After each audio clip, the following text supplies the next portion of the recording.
সেলিম দীর্ঘ নিঃশ্বাস ফেলে জিনাতের দিকে তাকায় এবং জিনাতের হাতে হাত রেখে বলে, ভাবি, এতদিন পরে হঠাৎ তুমি এরকম ঠিক করলে কেন? তুমি কাকে বিয়ে করছো জানতে পারি? হ্যাঁ, নিশ্চয়ই।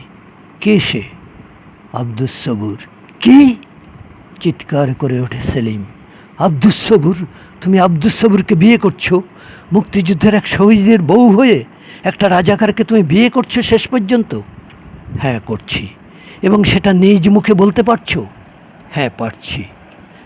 উত্তেজনায় সেলিম থরথর করে কাঁপে, কিছুক্ষণ কথা বলতে পারে না। জিনাতকে সে আগের মতো আবার স্মিত চোখে তাকায়, তাকে অনুসরণ করতে দেখে সে ক্ষিপ্ত হয়ে ওঠে এবং ঘৃণার সঙ্গে উচ্চারণ করে, কি করে একটা রাজাকারকে তুমি বিয়ে করতে পারছো আমি বুঝি না। এবং জিনাত উত্তর দেয়, কি করে তোরাই বা রাজাকারকে মাথায় করে রাখতে পারিস আমি বুঝি না। তার মানে? চারিদিকে তাকিয়ে দেখ।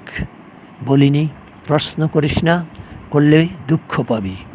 রাজাকারকে তোরা ক্ষমা করতে পারিস, আমি পারি না। রাজাকারকে তোরা মন্ত্রী করতে পারিস, আমি স্বামী করতে পারি না।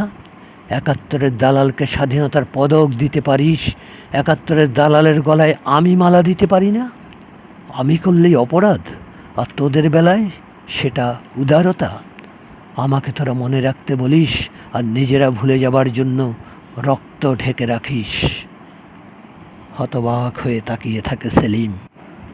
বল, কিছু বল সেলিম, বল। আমারই কি একার সব দায় মনে রাখার?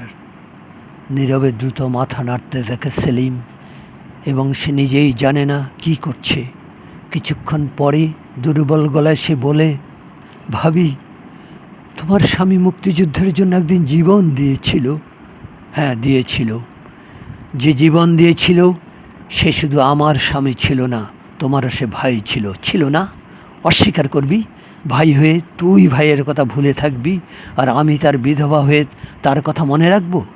তুই আমাকে এই তো বলতে চাস আমার স্বামী মুক্তিযুদ্ধের জন্য জীবন দিয়েছিল, আমি কি করে পারি তার স্মৃতিকে এভাবে ভাসিয়ে দিতে? আমি যদি প্রশ্ন করি, তুই নিজেও কি তার স্মৃতিকে ভাসিয়ে দিসনি?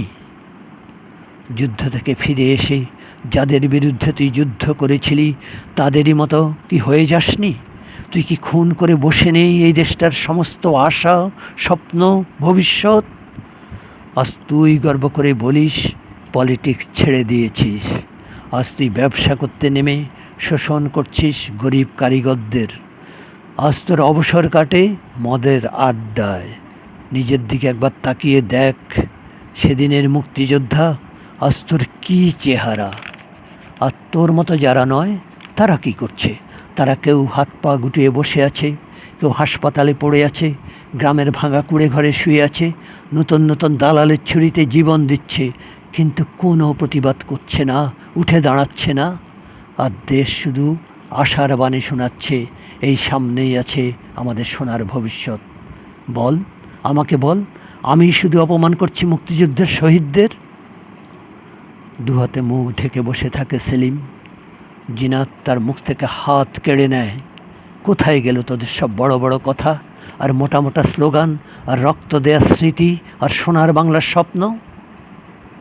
সব স্লোগান আর স্বপ্ন আর রক্ত বুঝি আমি একা আগলে বসে থাকব? আমার জন্যে লজ্জা হয়, নিজের জন্যে হয় না। আমার জন্যে ভয় করে, দেশের জন্য ভয় করে না। কেন করে না জানিস? একদিন ওরা তোদের হত্যা করেছিল, আজ তোরা হত্যা করে বসে আছিস তোদের স্মৃতিকে। ভাবি, বল, ডাক দিয়ে চুপ করে গেলি কেন? স্মৃতিকে আমি হত্যা করলেই অপরাধ? হে, আমি স্বপ্নেও ভাবতে পারি না ভাবি। সেলিম অশান্ত পায়চারি করে ঘরের ভেতর। তীব্র খেদের সঙ্গে অবিলম্বে সে বলে, তোমার এ বিয়ে আমি মেনে নিতে পারছি না। বহু কিছুই তো মেনে নিয়েছিস, তোমার কিছু আমি বুঝতে পারছি না। অনেক কিছুই তো বুঝতে তোরা চাসনি। তোমার একার এত কিসের দায়? আমিও তো সেই কথাটাই তোর কাছে জানতে চেয়েছি, আমারই কি একার সব দায়? আবার সেলিম অশান্ত পায়চারি করতে থাকে। আবার এসে ভাবির পাশে বসে পড়ে সে। আবার সে তার হাত ধরে বলে ওঠে, ভাবি, ভাবি এ হয় না, এ হতে পারে না, এ তুমি করতে পারো না, এ তুমি জেদ করে করছো, রাগ করে করছো, তুমি আত্মহত্যা করছো।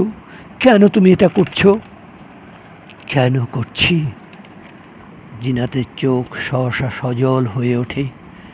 কেন করছি? নিজেরই প্রতিধ্বনি সে করে, তার চোখ দিয়ে পানি গড়িয়ে পড়তে থাকে। কেন করছি? সমস্ত শরীর কেঁপে কেঁপে উঠতে থাকে তার। সে বলে, এই আমার যুদ্ধ, আমার ব্যক্তিগত যুদ্ধ, আমার একার যুদ্ধ। তোরা যে ভুলে গেছিস, তোদের আবার সব মনে করিয়ে দেবার যুদ্ধ। তোরা শিউরে উঠবি, তোরা চমকে উঠবি, অপমানে তোরা জ্বলে উঠবি। তাই আমার যুদ্ধ। আমি যে মেয়ে, আমি যে মায়ের জাত, মায়ের মুখে কালি না পড়লে ছেলে কেঁদে উঠবে কেন?